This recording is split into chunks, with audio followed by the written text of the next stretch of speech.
Thanks, Richard. So as Richard said, I'm a registered architect working in the NBCO, and just going to give you a quick overview of some of our findings from inspections that we've carried out with building control officers. So I suppose our primary role is one of oversight, and we provide support and direction to all 31 building control authorities. That was the overview. Again, it's been said many times, is to promote a culture of compliance with building regulations, and that message is worth repeating and has been repeated here today.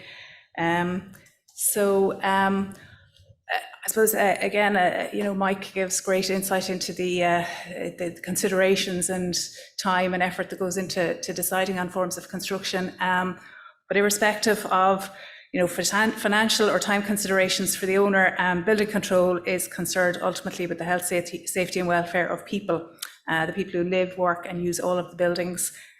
So whether the materials or the methods of construction are chosen, the buildings must perform to the required standards throughout their design life. And that is key. That is what building control is all about, the long term, the lifespan of the buildings. We're living in an evolving built environment. It's not a new thing. Modern methods of construction, not a new phenomenon. Dwellings have evolved over the centuries to where we are today. We're operating within the framework of the building control legislation and the building regulations, again, for over 30 years. I suppose as well as modern methods of construction, we have evolving housing typologies, and on our inspections, just one mention there that we've been to see, and maybe a lot of the building control officers wouldn't be familiar with, is the open plan apartments, which are seeing an increase in the use of sprinklers. Again, sprinklers with regards to multi-storey buildings were mentioned earlier today. So it's a constant evolution, constant change.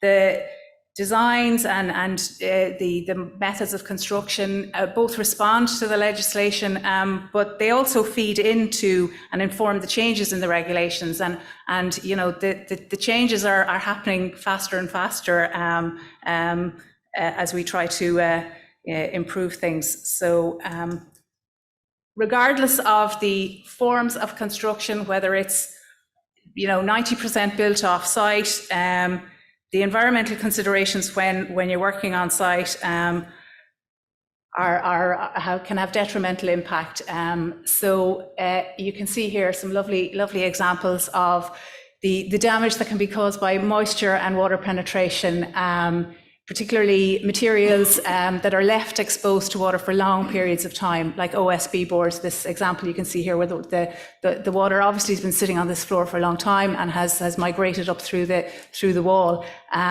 Again, even during the construction period itself, if the building is protected, as it becomes airtight, the wet trades within the building generate moisture.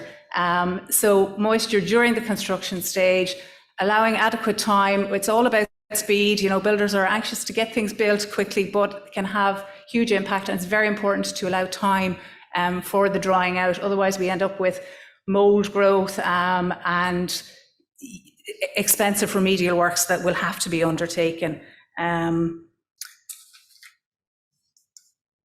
So again, the phrase prima facie compliance has been mentioned several times.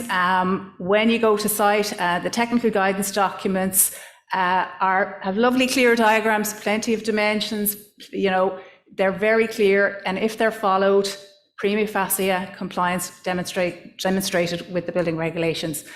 However, you can see that when you go to site, you will see things that are alternative. So this is the time to raise the questions. The party wall details are regularly ones that raise questions, particularly with regard to compliance with Part B and Part E in terraced and semi-detached buildings. This wall here obviously left unplastered, and the wall stopping well short of the roof. Again, details, questions to be asked, bring your tape measure. Again, that your moisture meter was mentioned earlier. When the dimensions vary, the questions have to be asked. got a lovely update on this bathroom here today. Apparently this bulkhead has been remedied, and we have clear headroom at our toilet in our understairs bathroom. So Part D, again, probably the most important starting point for all. We've all spoken at length about agrement certificates today. What's included in them. Again, there were a couple of examples of buildings with brick. This particular agrement cert specifically states that the building will have a plaster finish. Just ask the questions, why are there brick slips on this particular example? What happens when the moisture gets in behind? If you're in an exposed area. So it is important, as has been said, and again, I'm just reinforcing the message, read the agrement certs. Just because they're there doesn't mean that everything will be in compliance.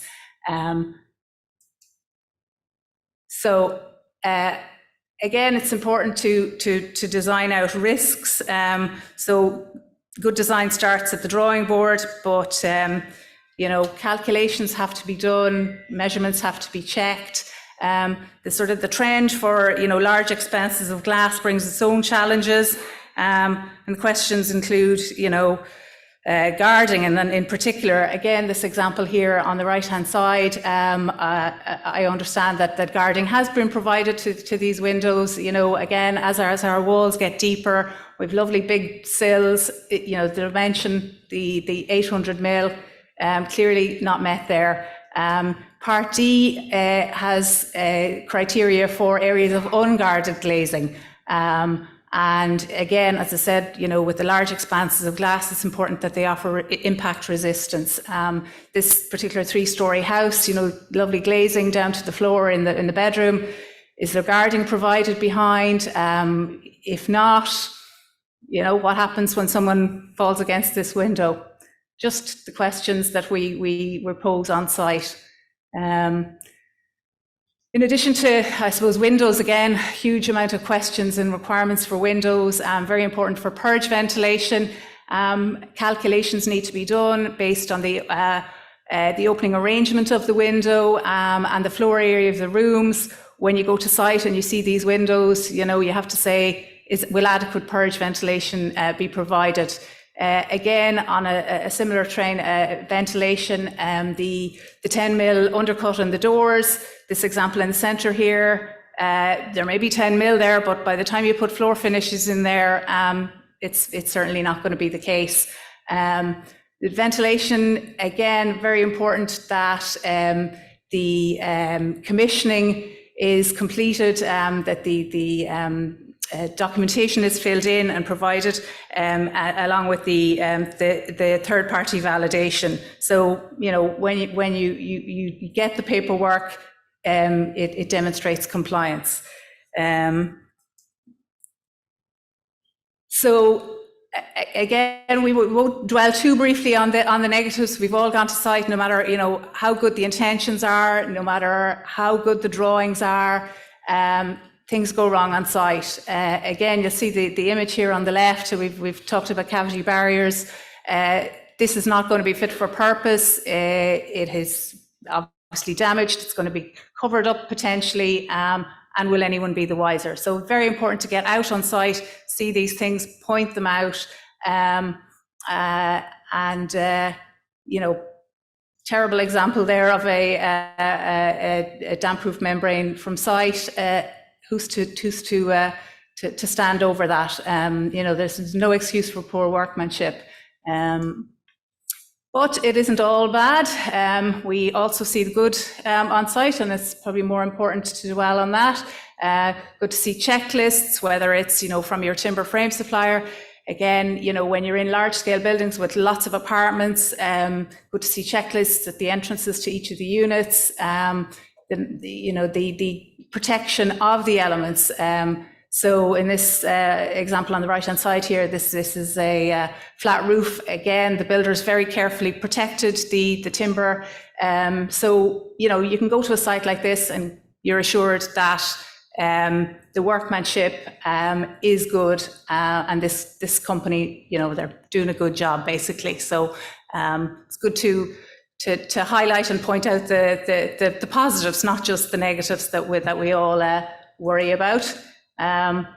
So, with inspections, it's obviously the best way of getting the message out there to promote compliance, to take the opportunities when you see things, to discuss them with the people on site. If they,